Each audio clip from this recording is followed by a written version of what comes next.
Hello bachcho, let's read out the question first.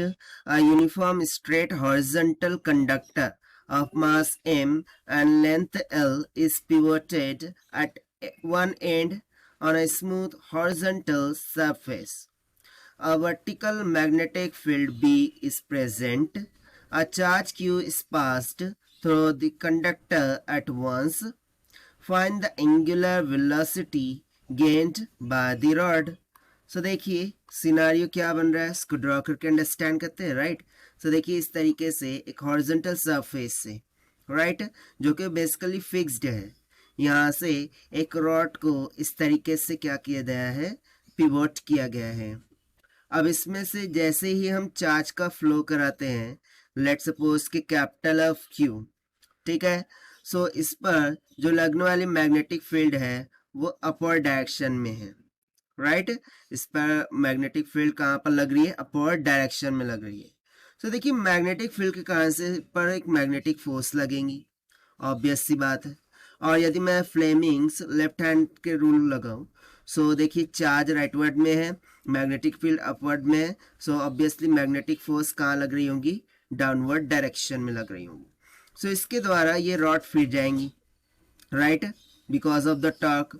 So torque की वजह से ये जो रॉड इस तरीके से रोटेट कर जाएंगी, सो उसकी क्या एंगुलर वेलोसिटी होंगी वो हमसे यहाँ पर पूछ रखा है, ठीक है। तो चलिए स्टार्ट करते हैं हम सोल्यूशन से, but before of it's let's talk about the key concept which we are going to use here for this question. So देखिए बेसिकली रॉड को हम उसके वन एंड से नहीं घुमा सकते, ऑब्वियसली वो उसके सेंटर ऑफ मास पर लग रही होंगी। ये जो भी मैग्नेटिक फोर्स है ना वो कहाँ पर लगेंगी, सेंटर ऑफ मास पर लगेंगी। सो इसको हम मान लेते हैं कि भाई ये रॉड का सेंटर ऑफ मास है। सो देखिए मैग्नेटिक फोर्स, उसका फॉर्मूला क्या होता है, this is equals to the current flowing through that conductor multiply by the length vector cross magnetic field vector, right. यही कॉन्सेप्ट होता है। सो ये तो हो गई फोर्स, बट देखिए यहाँ पर ये जो मैग्नेटिक फील्ड है और ये रॉड की लेंथ, ये एक दूसरे का परपेंडिकुलर है। आप देख सकते हैं ये लेंथ है, तो ये मैग्नेटिक फील्ड है, दोनों एक दूसरे के परपेंडिकुलर है, यानी कि यहाँ पर साइन 90 इज इक्वल टू 1 हो जाएगा। सो इसको हम directly I into L into B के बराबर लिख सकते हैं, ठीक है। इतना क्लियर हो गया। अब देखिए जैसे ही फोर्स लगा, सो सेंटर ऑफ मास से वो क्या करेगा, यहाँ पर उस पर लग जाएगा एक टॉर्क, और ये टॉर्क कारण से ये इस तरीके से डाउनवर्ड डायरेक्शन में रोटेट कर जाएगा। अब रोटेट करने से उस पर एक एंगुलर वेलोसिटी वर्क कर रही होंगी। बट सी हियर, यहाँ पर यदि मैं एक एंगुलर इम्पल्स की बात करूँ, किसकी, एंगुलर इम्पल्स की बात करूँ, सो जो एंगुलर इम्पल्स होता है जो कि इस टॉर्क के कारण से हो रहा है, वो किसके बराबर होगा, चेंज इन एंगुलर मोमेंटम के। किसके बराबर होगा, the change in angular momentum, angular momentum, right.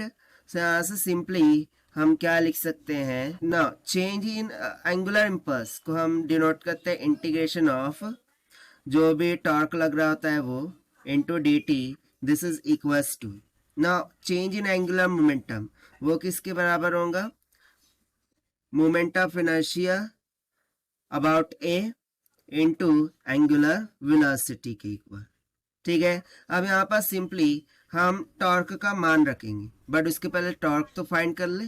So torque कैसे निकालते हैं, सो देखिए टॉर्क का फॉर्मूला होता है टाउ इज इक्वल्स टू जो भी फोर्स लग रहा होगा वो इनटू डिस्प्लेसमेंट। सो डिस्प्लेसमेंट कितने से हो रहा है, देखिए कंप्लीट लेंथ एल है, कंप्लीट लेंथ कितनी है एल, बट अब बेसिकली डिस्प्लेसमेंट हम इसके करस्पॉन्ड में फाइंड करते हैं centre of mass.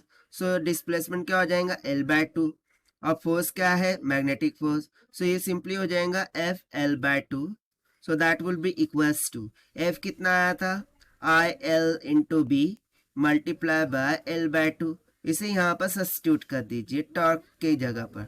So torque की जगह पर आ जाएगा B into L into current का होल स्क्वायर, ठीक है ना, करंट का होल स्क्वायर हो जाएगा divided by two D T, that will be equals to the moment of inertia about A into omega.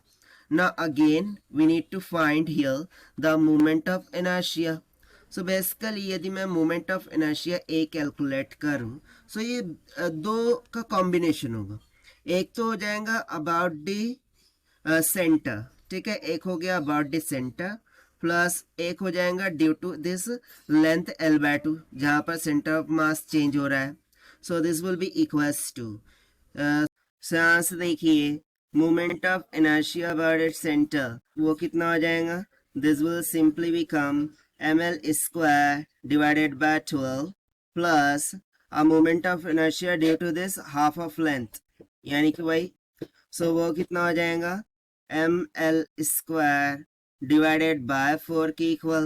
So this will come out to be ml square divided by 3 के equal आ जाएगा. ठीक है, अब इसे हम यहाँ पर सब्स्टिट्यूट कर देंगे. सो हमें क्या मिल जाएगा, दैट इज सिंपली यहाँ से हो जाएगा integration of b into L square divided by 2 into I into dt, that will be equals to ml का स्क्वायर डिवाइडेड बाय 3 इंटू क्या हो जाएगा हमारे पास ओमेगा. ठीक है, that is angular velocity. So इसको फर्दर सिंप्लीफाई करते हैं.